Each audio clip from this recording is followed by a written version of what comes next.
Before the ceremonial announcement, we would ask that you please mute your cell phones. Thank you. Good morning, ladies and gentlemen, boys and girls. We are thrilled to welcome you here today for the investiture ceremony of Dr. Roger Hughes, the 13th president of Doane University. Chairman of the board, Paul Shellstraight, will preside. Please rise for the processional and remain standing for the opening prayer and the playing of our national anthem. Men, please remove your hats.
A very pleasant good morning and a glorious day. My name is Dr. Lori Cook Benjamin, and I serve as the Chief Academic Officer here at Doane University. Thank you for being with us today and helping Doane celebrate another milestone in a very rich and successful history educating student leaders. I've been asked to remind everyone, if you haven't already done so, to please silence your phones. And I would like to now introduce to you Reverend Dr. Jim Keck, who will lead us in the opening prayer. As he comes forward, gentlemen, if you have not, please remove your hats. I ask that everyone continue to stand for the opening prayer and remain standing after the prayer to join in singing the national anthem.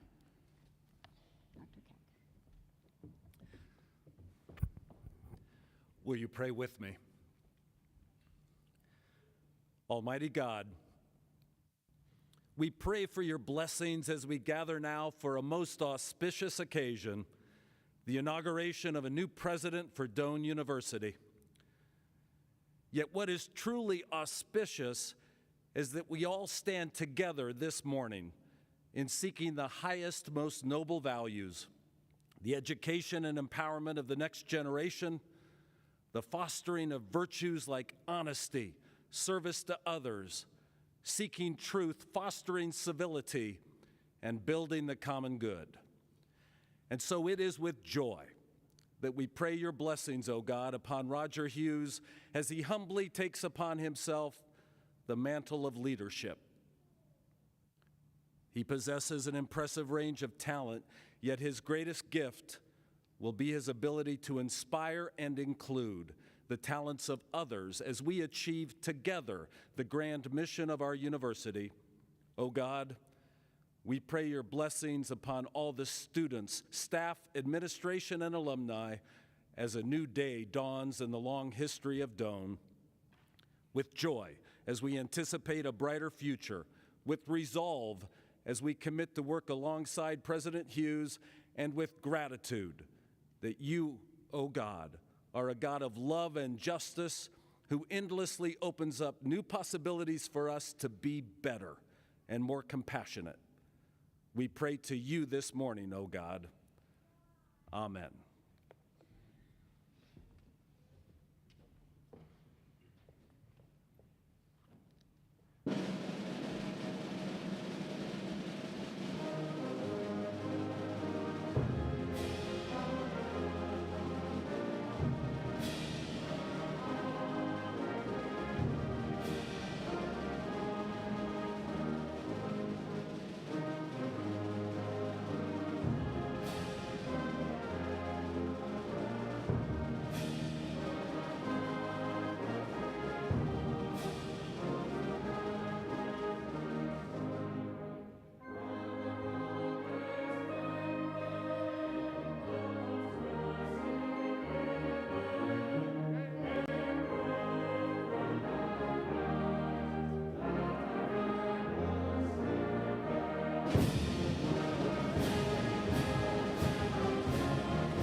You may be seated.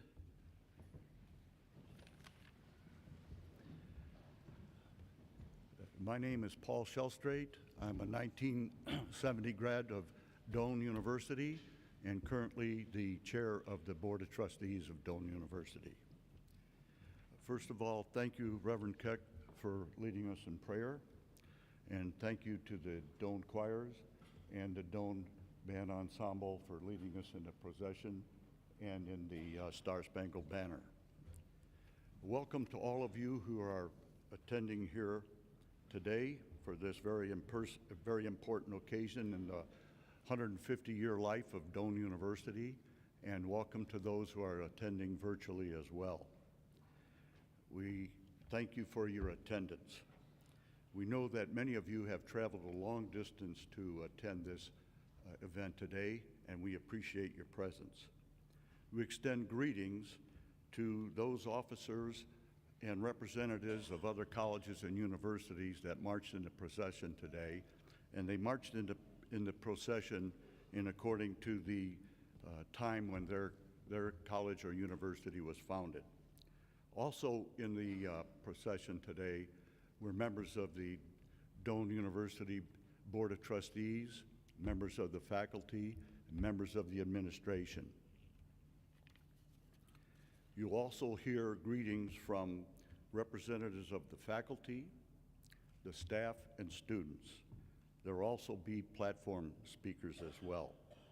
We are honored this morning to have President Emeritus Dr. Fred Brown assisting today with us in the events. Dr. Brown, may I ask you to please stand and be recognized. Dr. Brown.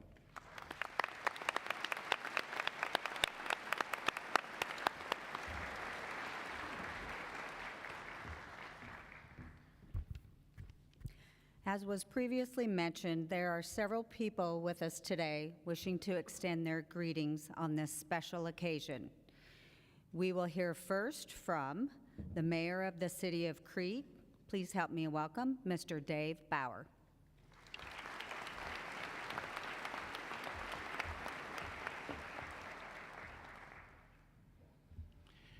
First of all, I want to thank Doane University and Dr. Hughes for letting me be a part of this today.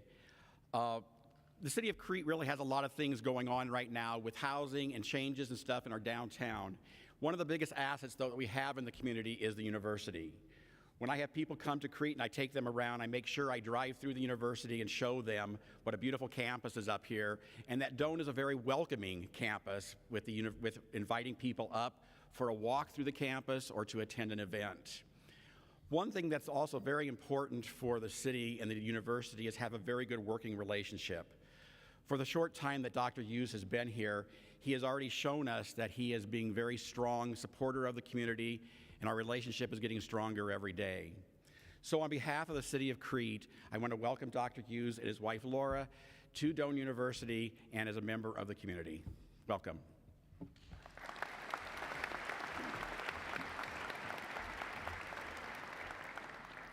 As you can imagine, we have other presidents that are also with us today.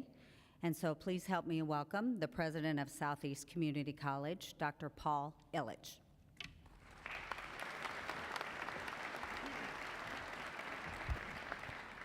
Good morning.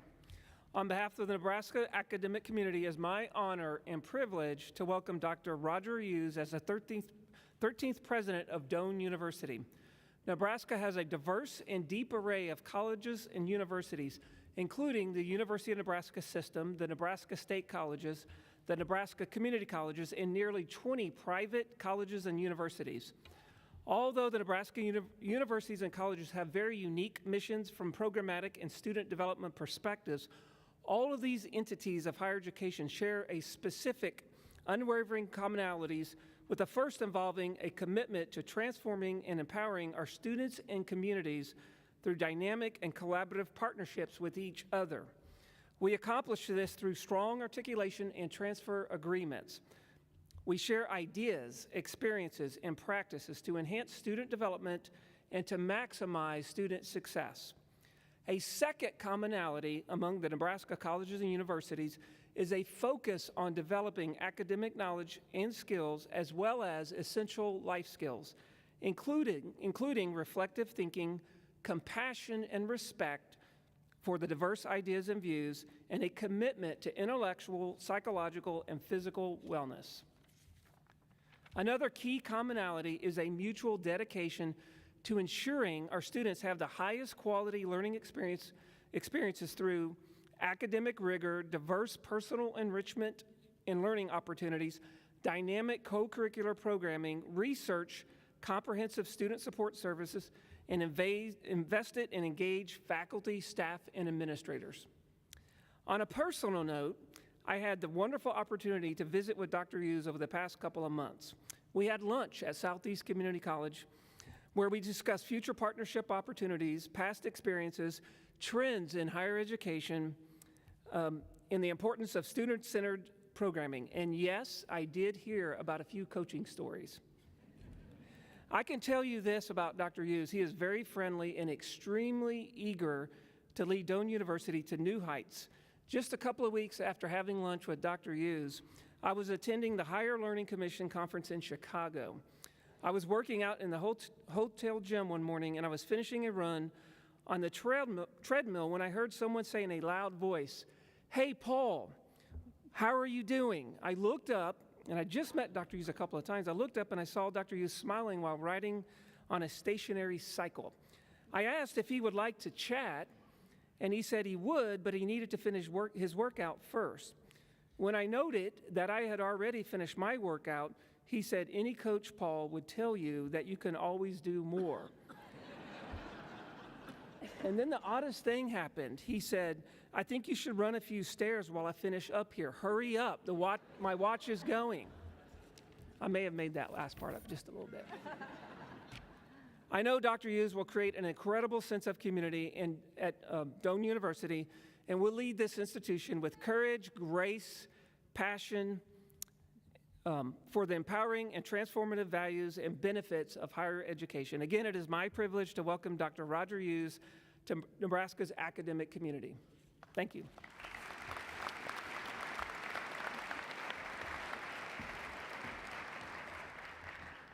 So if there's one thing we know about President Hughes, it's that he does love athletics. It's no surprise then that our next greeter is the head football coach of the University of Kansas. Please help me welcome Coach Lance Leipold.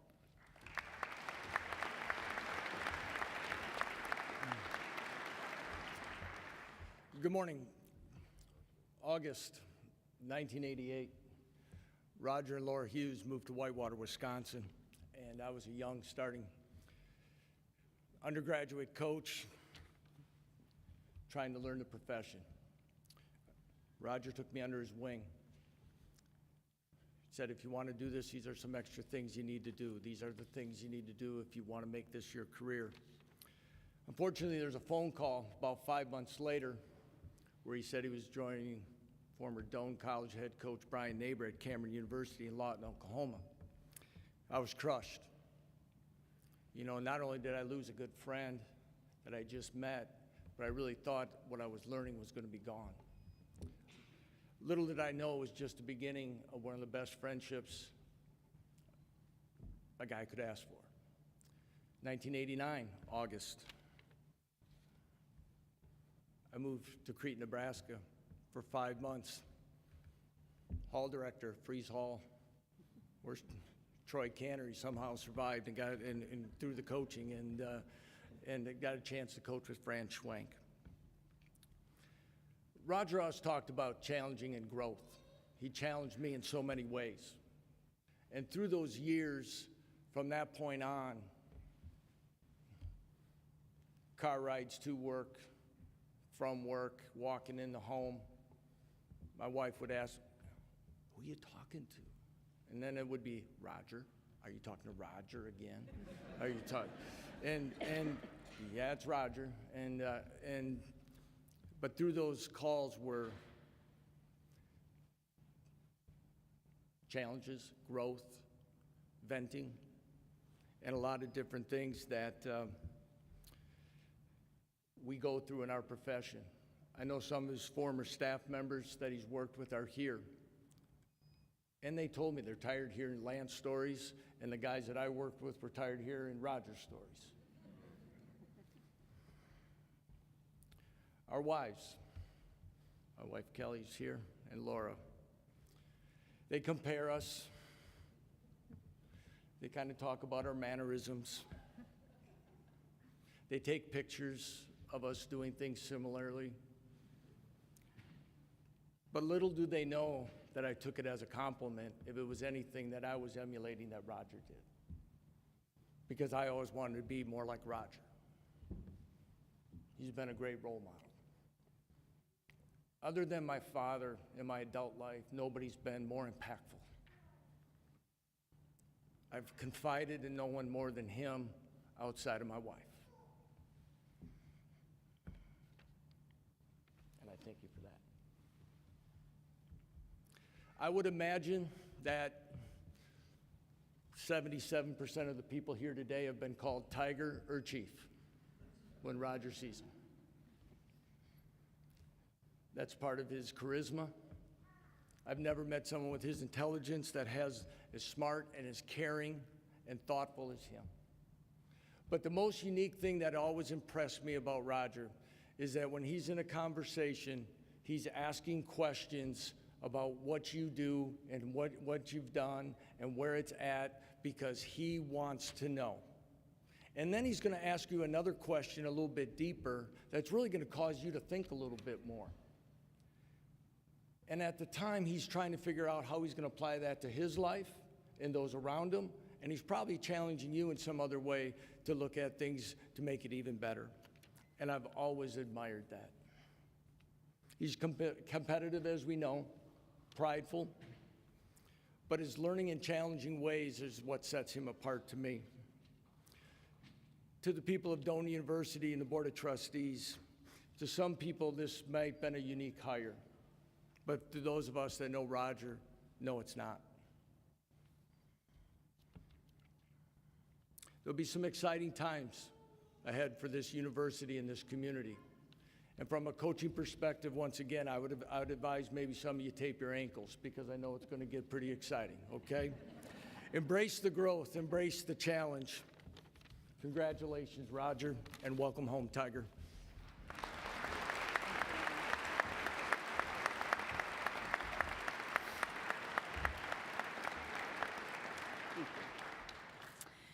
We now move to some of our own Doane employees. Associate Professor of Psychology and Chair of Faculty Council, as he's coming up, please help me welcome Dr. Brian Powles.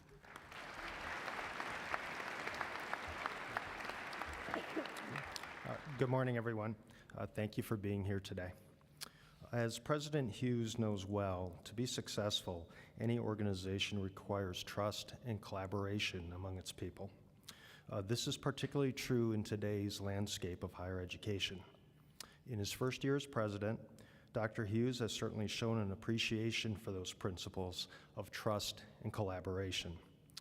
Perhaps more importantly, his emphasis on taking care of Doane's people, its students, employees, alumni, and friends, enables that collaboration and builds that trust. And a good sense of humor helps as well. As Doane moves forward in the years ahead, there will certainly be numerous opportunities as well as challenges. Like all universities, some of these we will anticipate and we will plan accordingly. Inevitably, like all universities, there will also be some surprises. But our ability to meet the challenges and seize the opportunities will benefit greatly from that trust and cooperation, and from Dr. Hughes's emphasis on taking care of Doane's people. And that's a pretty good foundation for any organization. Now, as a family member, and well, a few faculty also have suggested to me, when it comes to any speech I give, brevity promotes quality. In that spirit, and in conclusion, I want to take this moment on behalf of the faculty to formally welcome Dr. Roger Hughes and his family, not just to Doane, but back to Doane. We look forward to that journey ahead together. Thank you very much.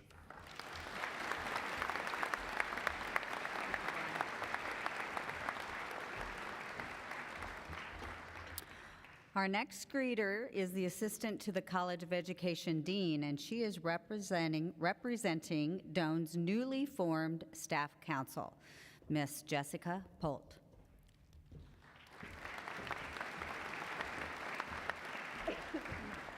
Hello, my name is Jessica Polt, and as Lori said, I serve as the Assistant to the Dean for the Graduate College of Education on our Lincoln campus. I'm happy to be here to welcome all of you on behalf of the Doane staff and to formally welcome Dr. Hughes back to Doane. The first time I came to Doane's Creek campus was appropriately for a leadership summer camp as a high school sophomore. The camp must have been pretty amazing because after spending my 16th birthday stuck in leadership sessions with a bunch of strangers, instead of cruising around in my '89 Buick LaCrosse without my mom in the passenger seat, I decided that Doane was a place I wanted to spend more time. A few years later, I was moving into the Hanson Leadership Hall here on campus as a first-year student in the Directions Leadership Program. Doane's small community feel, an emphasis on empowering students at all levels to create a space where they feel comfortable and can grow into their authentic selves is key to what makes Doane such a special place. While my friends at larger universities were drowning in lecture halls with hundreds of students, I was out on campus with my professors, gaining hands-on experiences and being allowed to explore my own curiosities with their full support. Flash forward more than a few years later, and I am a two-time Doane graduate who found my way back to a job that I love in a place that will forever be home. If I had to guess, I'd say that Dr. Hughes has the same feeling that I do. Since Dr. Hughes' return last year, I've seen a lot of encouraging progress in the path we're taking as an institution. Dr. Hughes' focus on building leaders is exactly in line with the key takeaways from my undergraduate experience and what brought me to Doane in the first place. After working in private businesses and public universities, these are also the things that drew me back as a staff member. Not only are our students encouraged to lead, but so are our staff.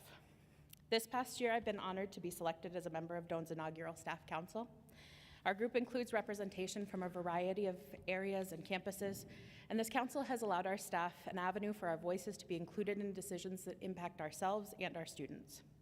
Working with this group of staff members and seeing their passion echo my own increases my optimism about where Doane is headed. I've appreciated the support we've been given by Dr. Hughes and the entire leadership team as we've built this staff council from the ground up, and their willingness to let us in on important conversations from the start. We've already been able to offer a staff perspective on many decisions, and I think I speak for all Doane staff when I say that we're excited for where we are headed, and we're ready to all be moving in the same direction, following the leadership of Dr. Hughes.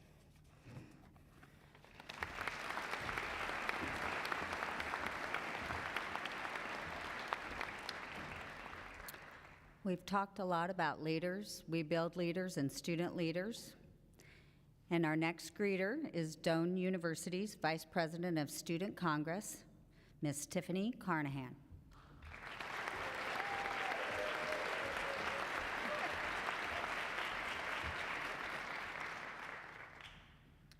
Good morning, everyone, and welcome students, faculty, staff, and guests. My name is Tiffany Carnahan. I'm a sophomore from Fremont, Nebraska. I'm a double major in biology and health science and a double minor in psychology and leadership studies. I'm the president of Omicron Delta Kappa Honor Society, the vice president of Student Congress. I am a part of the Directions Program, Crete Fire and Rescue Team, Women's Golf Team, and many other groups on Doane's campus. I have the honor of greeting and welcoming Dr. Roger Hughes today on behalf of the student body. In the time that Dr. Hughes has been here, he has voiced and emphasized that we build leaders here at Doane University. To a student like me, this means building relationships with faculty and staff, having a variety of groups and organizations to be part of, volunteer opportunities, research to advance education, and many other opportunities to be able to develop leadership.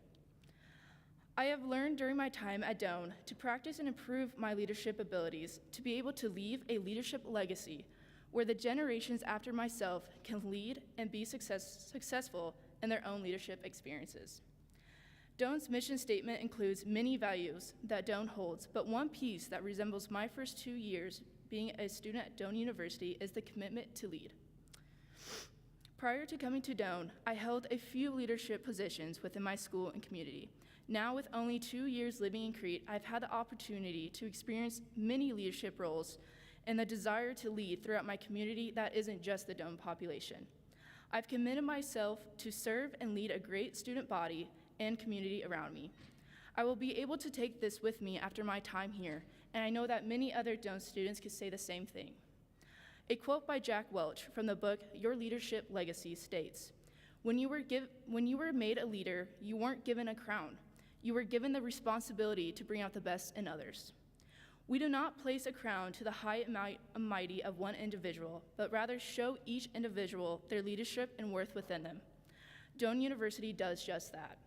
With the help and mentorship of all people around campus, each individual can set their minds to become the best versions of themselves and use that knowledge to lead and take ownership, to mentor and help others around them to become leaders as well. Today, we are all here to honor Dr. Hughes, and no, I'm not talking about his glory days in the AO Quad, but his experience and success from his years as a student at Doane University and his commitment from years after graduation to come back to this great institution to lead us in the right direction. Welcome, Dr. Roger Hughes, and thank you.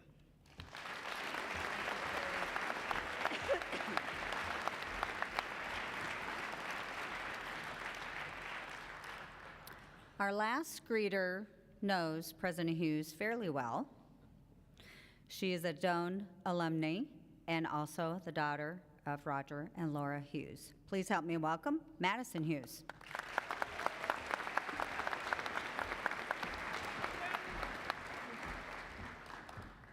Good morning, everyone. My name is Madison, and as you just heard, I am Roger's daughter. I wanted to say a few words this morning, being that this is a special and unique event for my family. My dad has always been one of my greatest role models. What makes him a fantastic leader is his compassion for others and his drive to help people become the best version of themselves. Growing up, I watched him throughout his football coaching career lead young men by teaching them the value of being part of a team. He has always stressed that in order to be better individuals, we must be even better teammates, because true success comes with the help of others. I admire my dad because he truly cares about the people he encounters, and he shows everyone kindness and respect. I'm very excited he has been given the opportunity to be Doane's next president, because not only is he an amazing leader, he is also a wonderful human being. When I was a student at Doane, I had an incredible college experience, because everyone, my professors, the faculty, my friends, my sorority sisters, my golf coach, and my teammates, they were all always rooting for me and supporting me. And that is what my dad will do for everyone here at Doane now. I'm so proud that my dad and I are both Doane alumni, and I can't wait to see what the university accomplishes in the years to come. It is now my pleasure to introduce today's inauguration speaker and our family friend, Dr. Matt Wilson. Please join me in welcoming Dr. Wilson to the podium.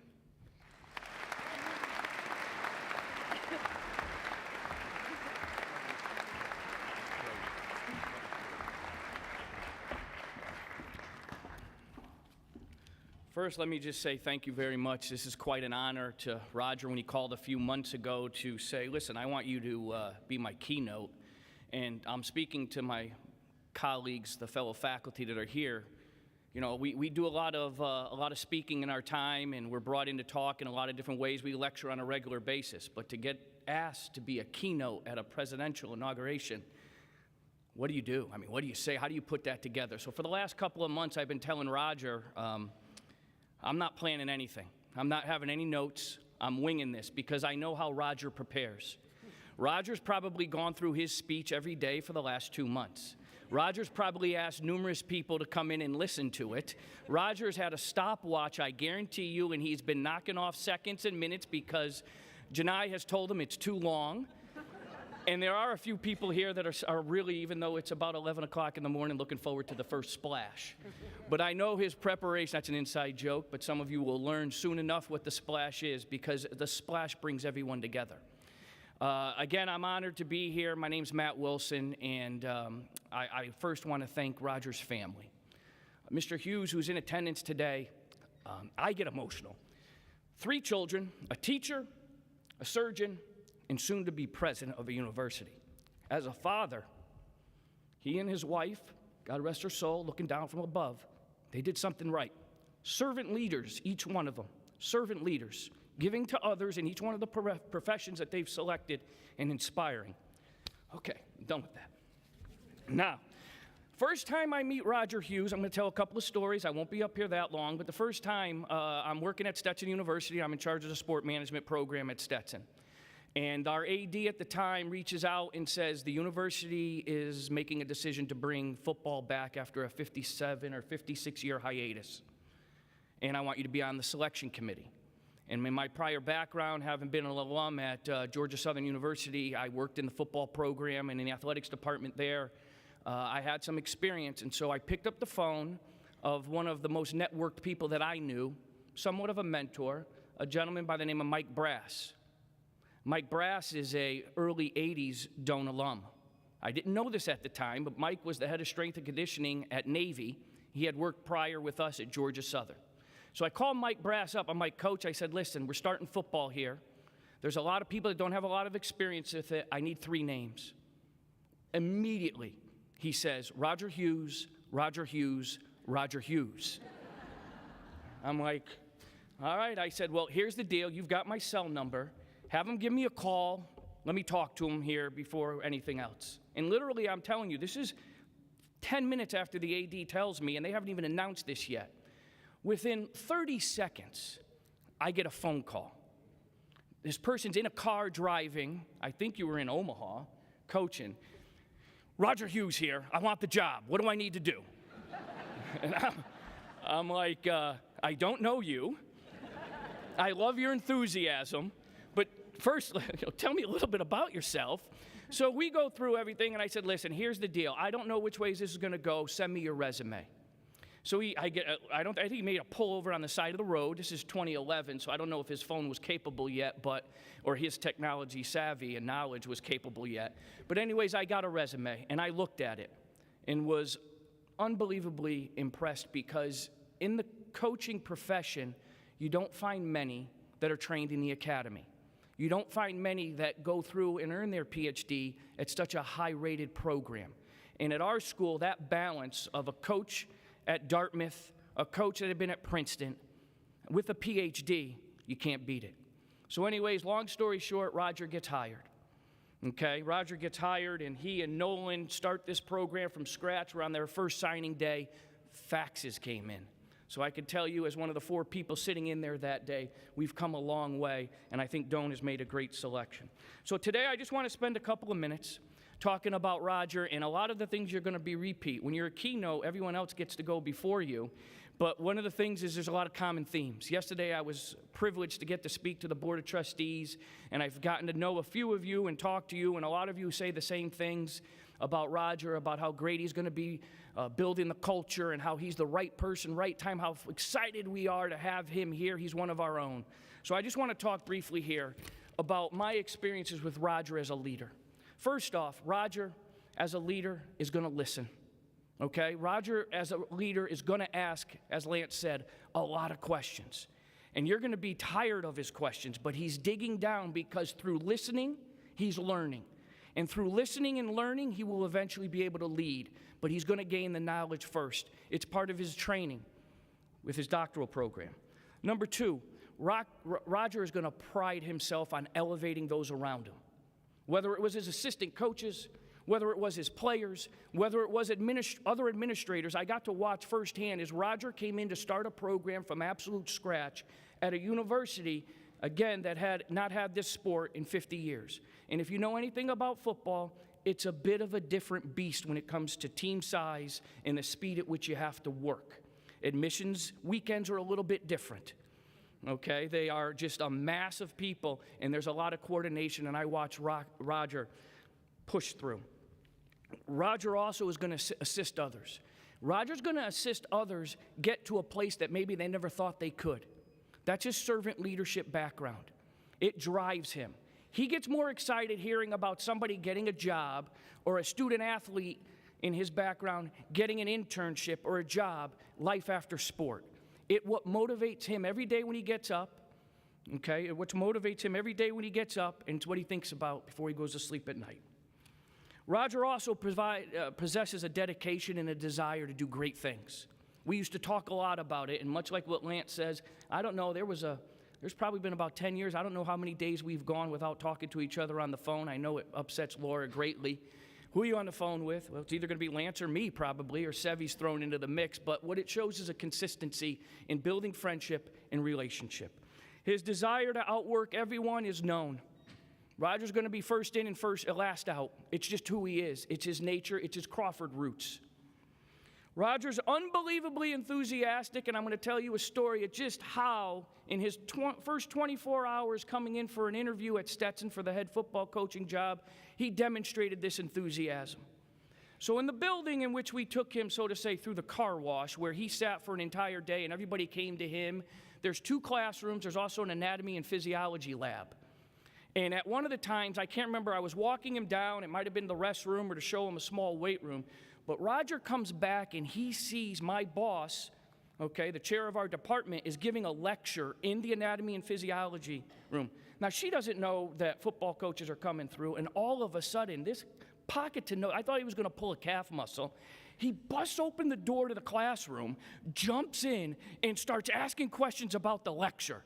And when I tell you the look on these students' faces, who the heck is this guy doing this? But he's so passionate, and he just wanted to stay after and talk to my chair just to talk about what she was teaching on that day. Not many football coaches, no offense, Lance, but there's not many football coaches that are going to bust in and could dive right in on an exercise phys lecture and hold his weight and just move forward. But again, that's Roger Hughes. One thing about Roger also is he's going to be reflective in his leadership. I was very fortunate when I played baseball at Georgia Southern to have a head coach by the name of Jack Stallings. We called him Skip. He was an assistant coach for the 1984 Olympic team that won gold. He was multi-years of leading our Team USA. But one thing Skip always said, and again, he was a little bit ahead of his time. He said, in leadership, you're going to have to make a lot of decisions. And he used to talk about armchair coaches. He said, here's the deal when you're the head coach, the one making the decisions. You gather all the data you can. You talk to all the people that are important that you believe should have a say in the decision. And once you have the data, make the decision and move on. But you reflect afterwards. Sometimes at that point in time, it's the right decision. As you review it later on, you might have been able to see here or there where you could have changed it. This guy right here will constantly ask the question, and many of you probably have already gotten it, how do we do it better? It drives him on a daily basis. How do we do it better? Because what he cares about most is the student experience. 5 years, 6 years with COVID, whatever it is now, 4 years, some coming in for 2 years, the time that they're able to get on this campus is some of the most transformational time of their young lives, and he wants to have that impact. It's where he has lived for the last 40 years. And honestly, I can't wait to see what he's going to be able to do working with all of you here. One last thing when you talk about leadership, it's the ship. In 2002, Captain Mike Abrashoff with the Navy wrote a book called It's Your Ship. We were fortunate enough through one of our students to have a connection to him, and he came in and talked about his time where he took the worst ship in the Navy and in a 3-year time period turned it into the best ship in the Navy. And one of the biggest things he said was his big thing with the culture was to make sure everybody had a voice, that everybody could make a comment or make a suggestion, because you never know, and Oak, you talked about this the other night, you never know who on your team is the one that has the bright idea. But if you never ask, you're never going to hear it. That's leadership. That's Roger Hughes. Roger Hughes builds teams that are inclusive. He encourages teammates to speak up, and he wants suggestions, and he wants you to ask the questions. Today, Roger is going to become the captain of the Doane ship. And along with the Board of Trustees, his faculty, his administration, his staff, and most importantly, the student athletes, he's going to guide this ship to great things, to higher levels. We all look forward getting to see and experience it. To Laura and Maddie, you're his compass, his guidepost. There is no one better in bringing Roger down to reality. As Lance can attest, many of us all know, if he gets a little bit too far up there, Laura's going to put him straight, but Laura's also going to let him see maybe a different angle he wasn't thinking about. That's why they're a great team. Maddie, great talk, really. That's a special honor right there.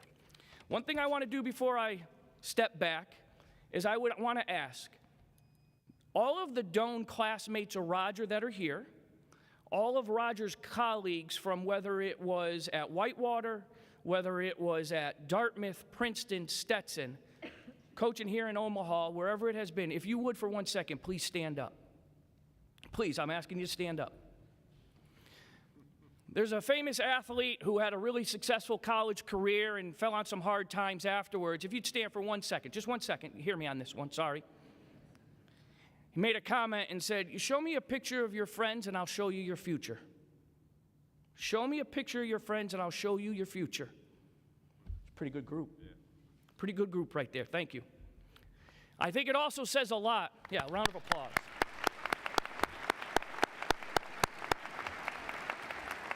I think it also says a lot for a leader when a leader moves on to another institution when you see who follows. When you see who follows. And the amount of people that have come through Roger's lifespan here that are here in attendance to support him says a lot about the individual. I was fortunate enough at one time to have a job where I was able to interact with Arnold Palmer. And Mr. Palmer, one day I was talking to him because he was a roommate of my coach at Georgia Southern, so there was a mutual connection. And he was quoted, and he talked to me about this some. He always said, home is not where you're from, it's who you are. This guy right here is Doane. I think he made a great selection. I look forward to seeing in the future to be able to hear about it on his multiple phone calls. I've had a really good time being here. It's my first time to Crete. I thank you for this honor. I'm extremely grateful, and go Tigers.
Thank you, Dr. Gilbert. Thank you to the Doane Choirs and the Doane Brass Ensemble. We gather here today to publicly affirm the presidency of Dr. Hughes. Probably the greatest responsibility that a Board of Trustees has is in the selection of a president. And to that end, the Board of Trustees got a search committee which included faculty, trustee members, student, and staff. First thing we did was hire a search firm to guide us in that selection and also to provide us with a sizable pool of applicants for us to review. And also what we did was we had a survey done of faculty, administration, staff, students, alumni, and trustee members. And the question we asked was, what attributes or characteristics or abilities you want in our next president? And you can imagine we had quite a long list. And when we looked at it, Jill Smith, who was then the chair of the Board of Trustees, said, "I think they want us to hire Jesus."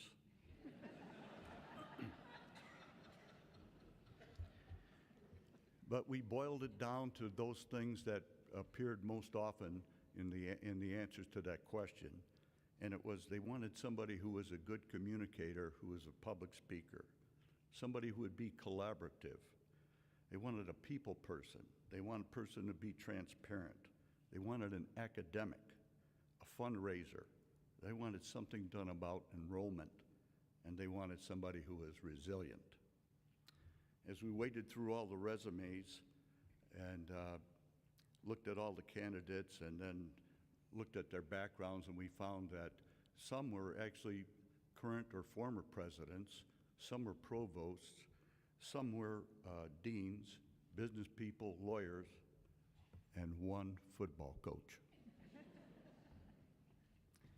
Which begs the question of, which I heard, you can imagine afterwards, you did what?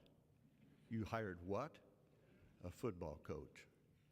Well, Roger was a student athlete here, and I'm using the word athlete loosely. He played football, and I didn't know Roger, but I knew his coach, Joe Glenn.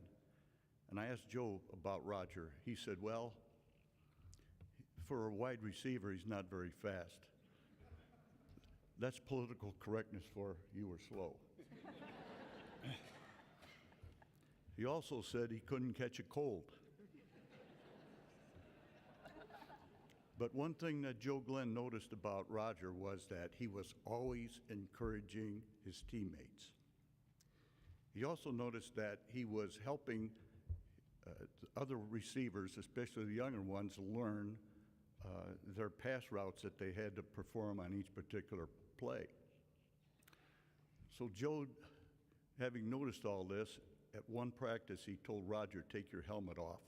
He put a whistle around his shoulders and said, "You are my assistant receiver coach," and thus started the career of Roger Hughes as a football coach. And after he graduated Doane, he went to the University of Nebraska, where he earned his master's degree and a PhD. And while there, he was a grad assistant and coaching football under Tom Osborne. Now, a lot of people don't realize this, but after he received his PhD, he was offered a position at the University of Chicago that would put him on track for a full professorship. University of Chicago is one of the most prestigious universities in the country. He turned it down. Why would you turn down a job like that? Well, they were going to have him do mostly research, writing, and publication. He wanted more contact and interaction with students. So he took a job as a coach in Whitewater. And of course, we know from there, I think Dartmouth, Princeton, and finally Stetson. So what about the academic part? Well, he has a PhD. He turned down an offer from the University of Chicago. I would say that box of academic is checked. And they say, well, what about communicator? Well, anybody who's heard him speak knows the kind of communicator he is. They also know what kind of listener he is. And if you're a football coach, you better be able to communicate to your team, to your assistant coaches, and of course to alumni. And they said, well, what about a fundraiser? You know, when he was at Princeton, that wasn't part of his job description, but the president of Princeton, the former president of Princeton, said that whenever she went on a fundraising event, she wanted Roger there because Roger knew how to work the crowd.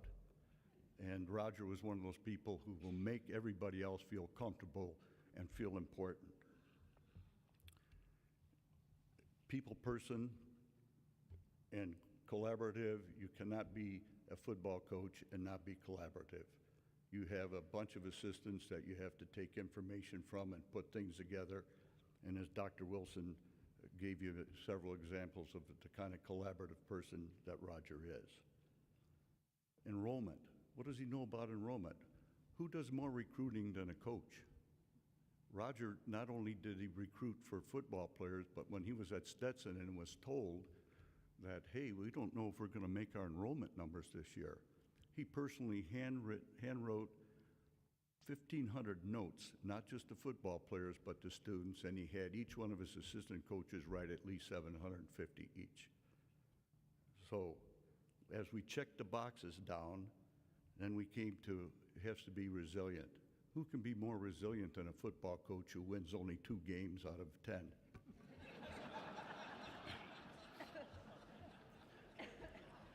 Who could be more resilient than someone who is criticized on a weekly basis?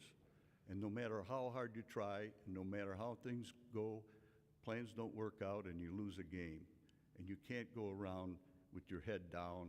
You have to be enthusiastic no matter what. And Roger is enthusiastic. He has brought enthusiasm to this campus, and I'm glad to see it.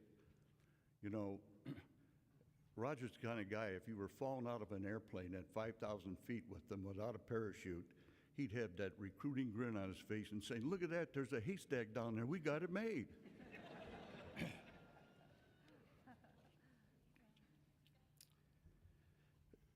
Now I have to say that for a kid from Crawford who couldn't catch, I'm glad he caught on here at Doane. Now we begin the investiture ceremony. And some of you might think that this is kind of an archaic ritual, but it's based on a tradition that goes back 150 years. And it symbolizes the principles upon which Doane was founded, those principles that carry through today that made Doane what it was, what it is, and what it will be. And I am proud to assist in this investiture ceremony.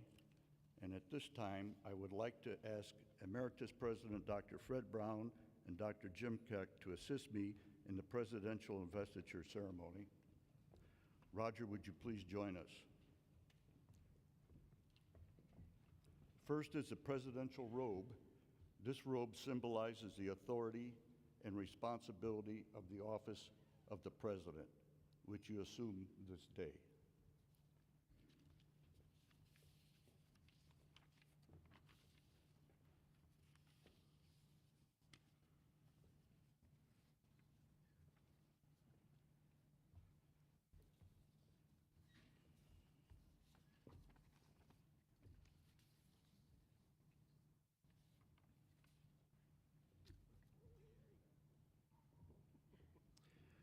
Roger, we now present you with 2 important tokens of your presidential office. We share with you the Articles of Incorporation of Doane College.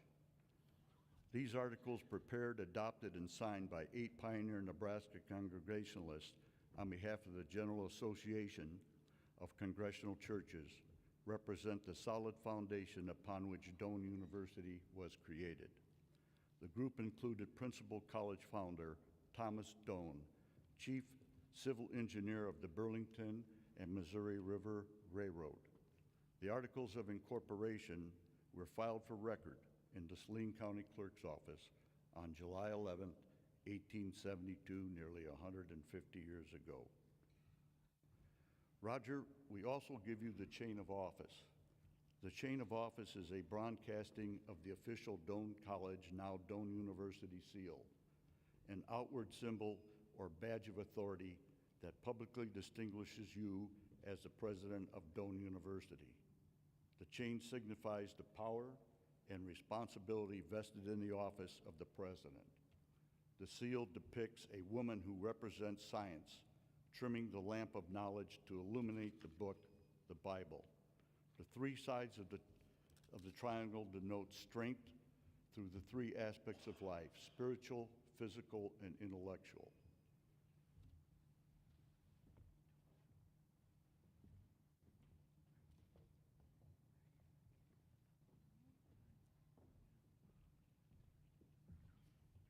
Finally, on behalf of the Board of Trustees, I would like to present an engraved copy of the Holy Scriptures, symbolic of the college's founding by the United Church of Christ and our commitment to an education grounded in ethical values.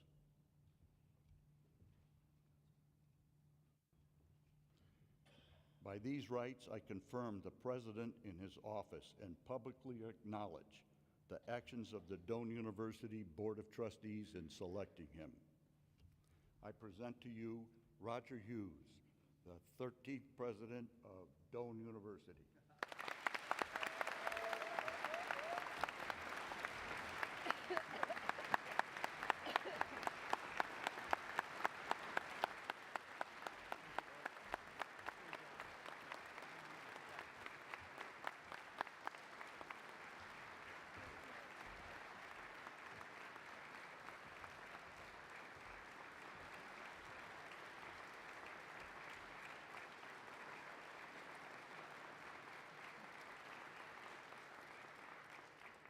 Mr. President.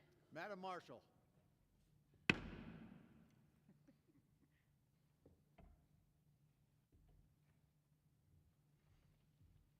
Please be seated.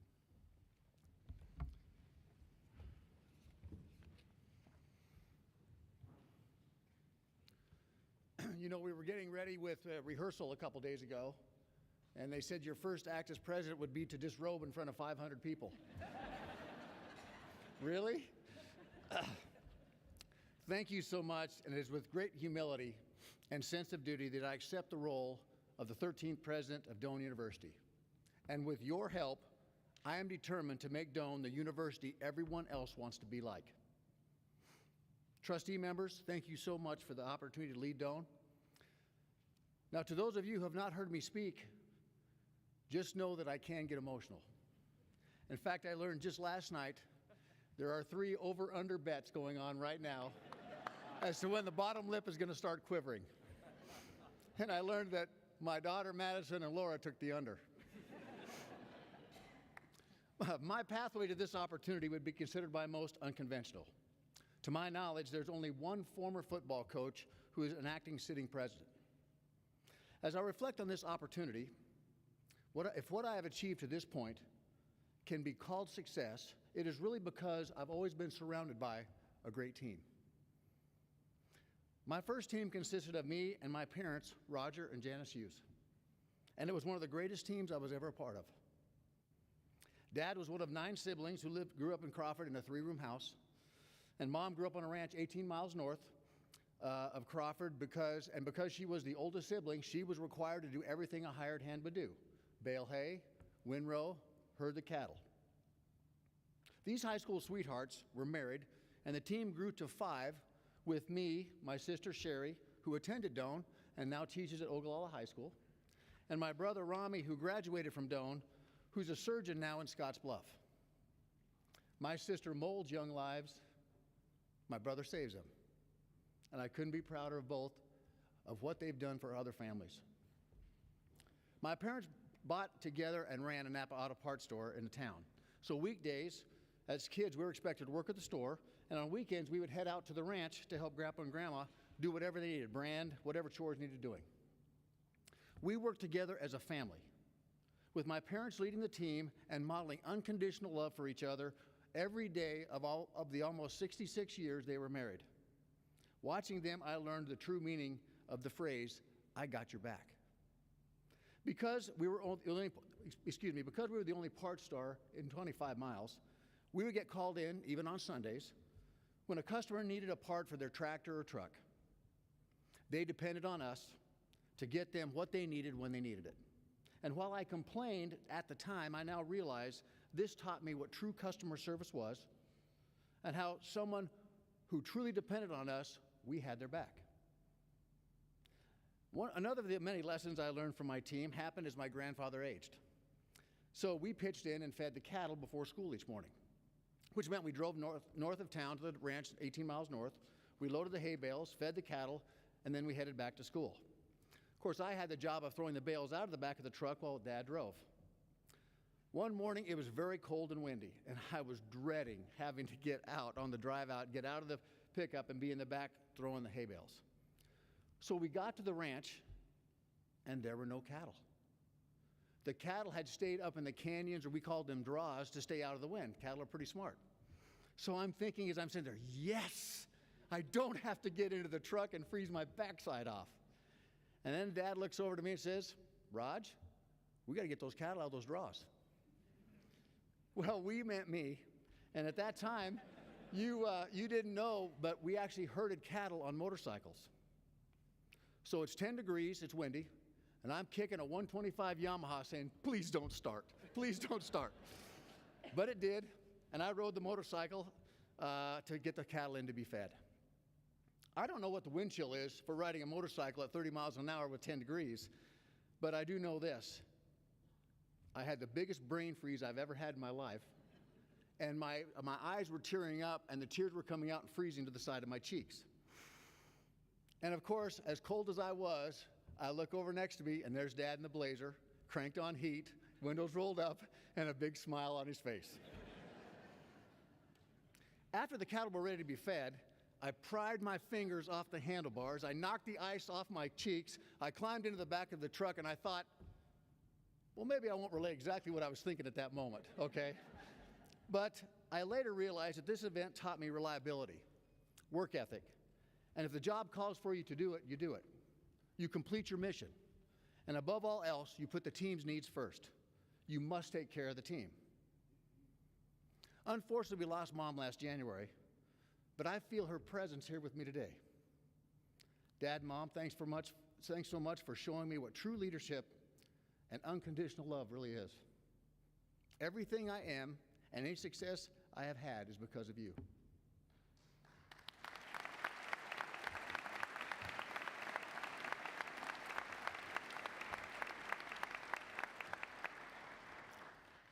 Next, my next team was Crawford High School, and some of my classmates and teammates are here from Crawford. Thank you so much for being here. I'm deeply touched by your presence.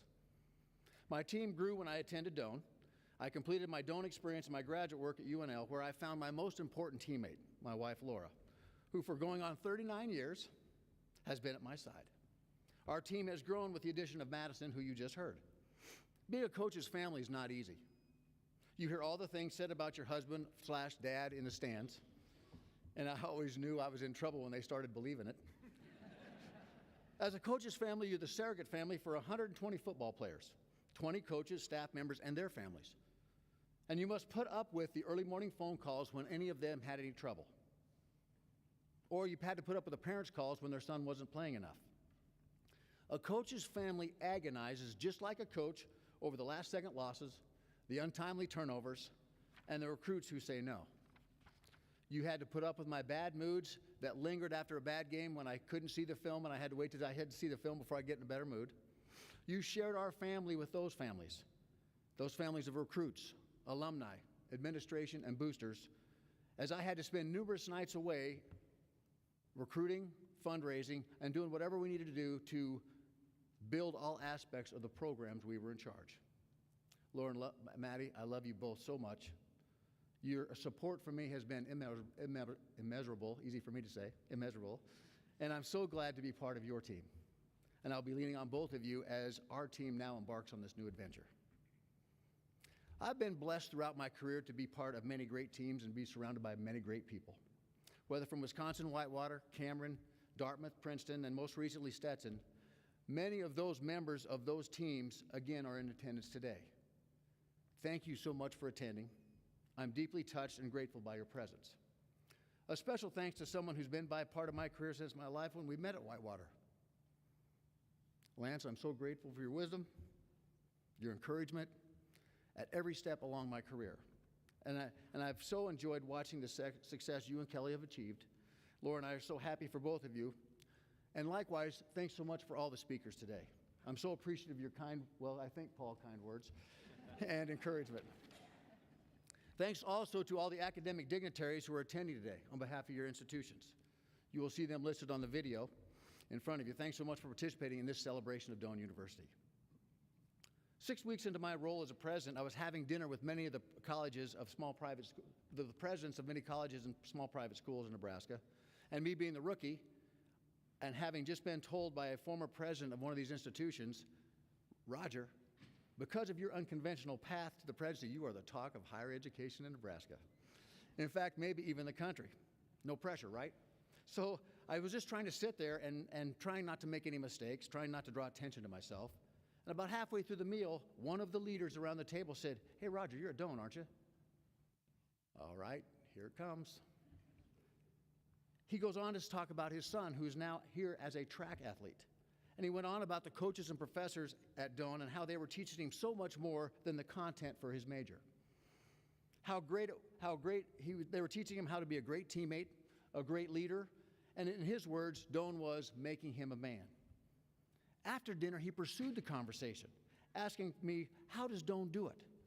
How does Doane instill a love for their school? Every Doane alumnus I've talked to loves their Doane experience. Frankly, I was stumped. I knew what Doane had meant to me and how the Doane experience had felt to me, and I'd heard from my daughter what her experience meant to her, but I'd never really tried to put it into words. Candidly, I'm still trying to find exactly the right words. But for this address, I decided to use the same method Supreme Court Justice Potter Stewart used in 1964. I know it when I see it. My initial weeks on campus, I saw Doane when I spoke to Dr. Danelle DeBoer. And by the end of the conversation, she had her cell phone out, showing me pictures of one of her former students and her child. Danelle was the godmother of that child. That is Doane. I saw Doane in the story told to me by alum Jerry Gamble this last week. He was a football player from South Carolina. He was recruited by Brian Neighbor, but Fran Schwink had come in after that. His mom had just had a stroke. He needed money, but he wanted to get home, but he didn't have any money. He went to see then coach Fran Schwink, told him the story, and Fran said, "Don't panic, Jerry, come see me tomorrow." Next day, Jerry goes in to see Fran, and Fran says, "You and I are going on a recruiting trip to South Carolina." And when they got to South Carolina, Fran didn't just drop Jerry off at the hospital. He went into the hospital and stayed with Jerry's mother and he attended church with Jerry that weekend. That is Doane. I see Doane when I reached out to one of our math professors, Peggy Hart, to help me create a modeling program that will help our coaches, our fine arts, admissions, and financial aid departments achieve their discount rate goals.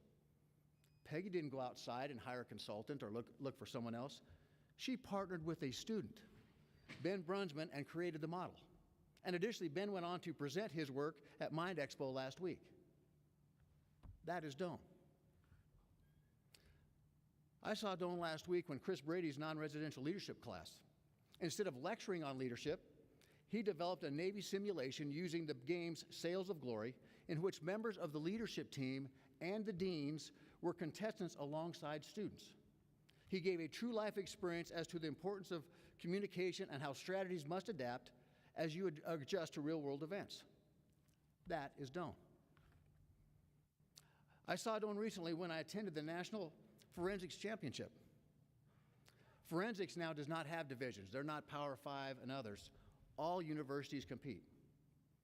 Alexandra Moulton, one of our students, became Doane's first national champion for forensics and poetry. Did I mention Miss Moulton has disfluency? You might know it as stuttering. Alexandria and her coaches found ways to incorporate her uniqueness and her unique vocal style into her performance, and they produced a national champion. I don't know who won the under there. That is Doane. I saw Doane when I was conversing with one of our alumni this fall who had no direction in his career until he sat down with Dr. Todd Georgie. And as a sophomore, Todd said, you know, have you ever given medical school a thought? And Dr. Brad Hupp has never looked back. That is Doane. And I saw Doane when Tom Hood arranged for a lab experience at UNL for a kid from small town Nebraska whose only dream at that time was to be a high school basketball coach. That experience gave this person the confidence to pursue graduate work and to dream bigger. Who knows? Maybe even become a college president. That is Doane. And I could go on and on. At Doane, the faculty, staff, and coaches build deep relationships with our players, with our students. And that is the secret sauce. These relationships go beyond being mentors to becoming advocates. We become advocates for our students, making sure the leadership qualities are instilled through both curricular and co-curricular activities. To me, these qualities start with learning how to build teams and work within teams, because no person and no organization does anything by themselves. We are built to work and be part of teams. Even the Almighty, Father, Son, and Holy Ghost is a team. I believe good leaders possess qualities that include, but are not limited to, humility, integrity, communication skills that include being a good listener, and most important, a commitment to take care of those they lead, take care of the team. An organization's ability to succeed or fail is based mostly on one factor: the attitude of the leader. Great leaders can look into the eyes of those they lead and say with sincerity, I got your back. Our students not only learn those skills, but we provide numerous leadership opportunities through our sports teams, our Greek life, our campus organizations, and our student research. Doane has been building leaders since its inception, and we've been doing it longer than any other college in Nebraska. This will be our 150th anniversary in June. And since Thomas Doane's vision of building a school overlooking the Blue River and its first president, David Brainerd Perry, arrived to fulfill that vision, Doane has always built leaders on the foundation of the liberal arts. Our mission statement reads, Doane University creates distinctive educational experiences rooted in the liberal arts to prepare our students for careers and lives grounded in inquiry, ethics, and a commitment to lead and serve the global community. In short, our purpose is to build leaders. But I think there's one phrase in that mission statement that needs to go deeper. Rooted in the liberal arts. I don't think rooted is good enough. For me, the word should be immersed. It's been my experience that everything we do here is drenched in the liberal arts. For the Doane experience to remain the Doane experience, this immersion must remain. As former President Brown said to me last week when we were having breakfast, class of '59, it doesn't matter what your major is, it matters how you think. It matters what your attitude is. And I couldn't agree more. I began this address stating my determination to make Doane the university everyone wants to be like. The road to building that institution will have some bumps and some headwinds. Arthur Levine and Scott Van Pelt, in their recent book, The Great Upheaval, provides a list of recommendations for institutions of higher ed as they face these challenges, and I'm paraphrasing here. Here are the 6 they recommend. Number 1, don't plan for business as usual. We will not go back to how it was pre-pandemic. We must be innovators and educate ourselves to the opportunities around us. Number 2, we must not forget that we are in the education business. We are not in the face-to-face or the online or the hybrid business. Our purpose is to develop knowledge and skills and competencies to our students regardless of their age and regardless of the modality used. Faculty and staff, this is our calling. And it's my job to provide you with the resources so you can execute your craft better than anyone else. Number 3, we must restore higher education's connection to the street. Levine and Van Pelt suggest that we think of this as being 1 foot in the library and 1 foot in the street. We must be ready to meet students where they are and be willing to meet their occupational and professional needs. We must be able to supply their education at the speed they learn. Number 4, tomorrow will not be like today. We must be willing to innovate and keep up with the demands of the new knowledge-based economy. With the speed technology is changing things, our future students must be able to both learn and unlearn very quickly. Number 5, we must make sure equality does not just mean access and equality and equal opportunity to opportunities. We must assure equal access becomes to the outcomes as well. Everybody should have a chance at a great outcome. And number 6, we must promote shared social bonds through reviving general education requirements. They suggest we need to bring people together, focusing on the shared human experience. This includes developing skills such as enhanced communication, how to live with change, how to thrive in a diverse, interconnected, and multicultural world, and how to find our shared humanity while respecting and celebrating the uniqueness of our own stories. And we must do this with ethics and values, knowing right from wrong, fact from opinion, and applying wisdom. Levine and Van Pelt also state there are going to be fewer 18 to 20-year-old students who are looking for the residential college experience. The number of adult learners is increasing as they look for new opportunities, upskilling or reskilling, so they can adapt to the economy based on knowledge. They go on to write the number of students wanting the option of taking courses when their schedule allows also increasing.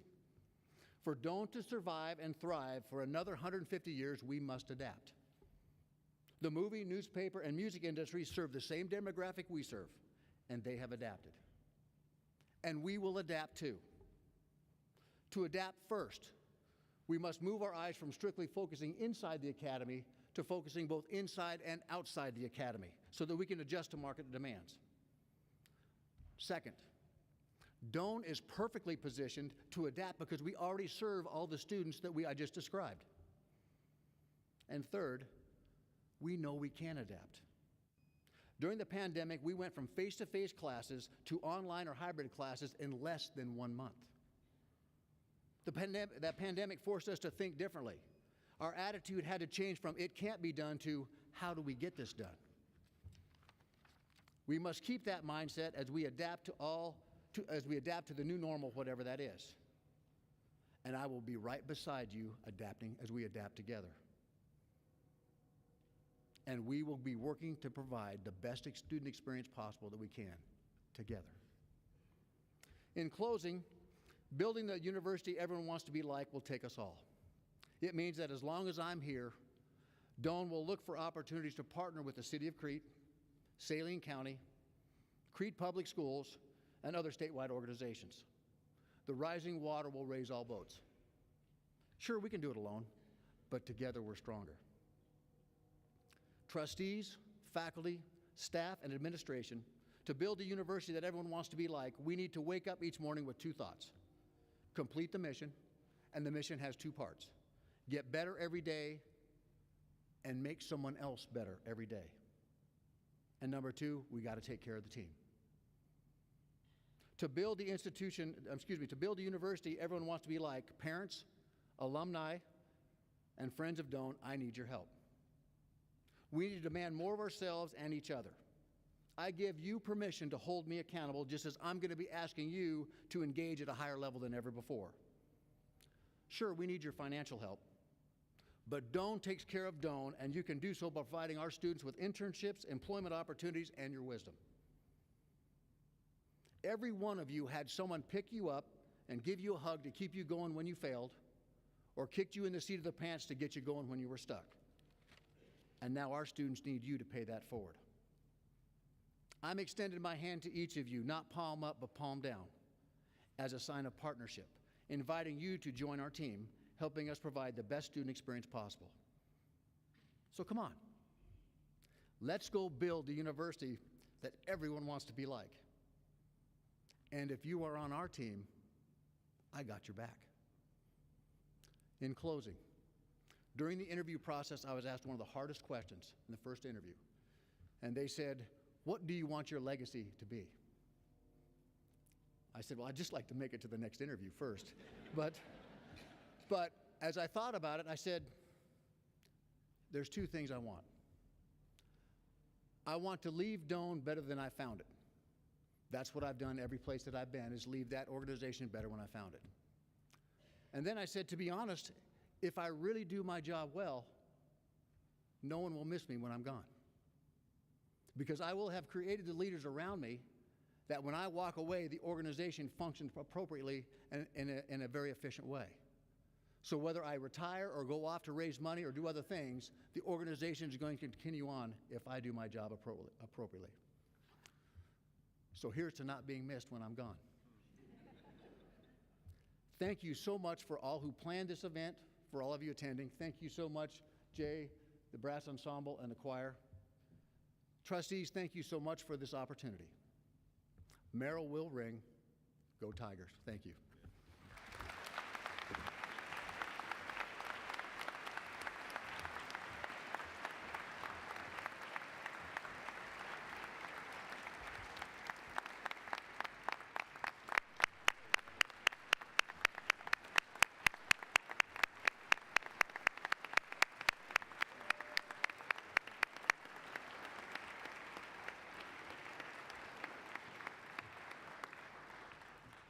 It's a little hard to go after that. So, yes, we do want to thank you, President Hughes, for choosing Doane not once, but twice, and leading all of us into victory as our lucky 13th president of Doane University. We will now move to the Doane hymn as found in your program. You're already standing, so I don't need to ask you to stand. And please join in singing the hymn and remain standing for the closing prayer.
Will you pray with me?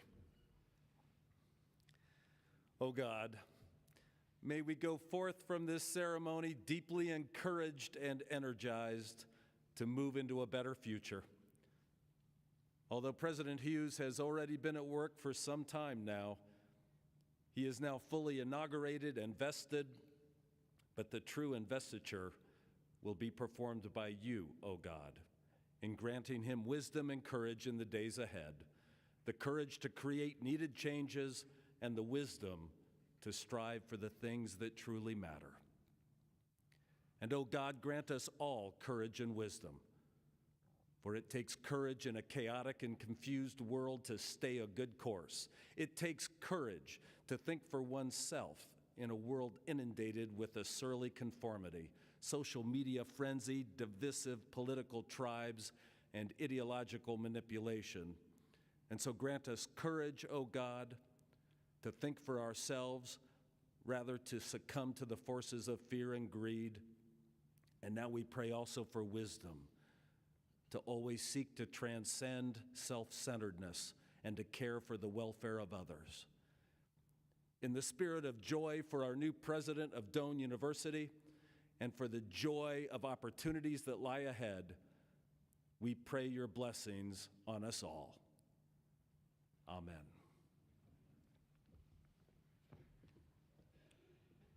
As the investiture of the 13th president of Doane University has now been formally completed in the presence of the company here assembled, we now declare this ceremony to be concluded. The academic procession will now withdraw from the platform, led by the president, administrative officers, the board of trustees, faculty, delegates, and other guests. Please remain in your seats until they have been processed from the gym. Everyone is welcome to join us in the concourse for a reception and a champagne toast.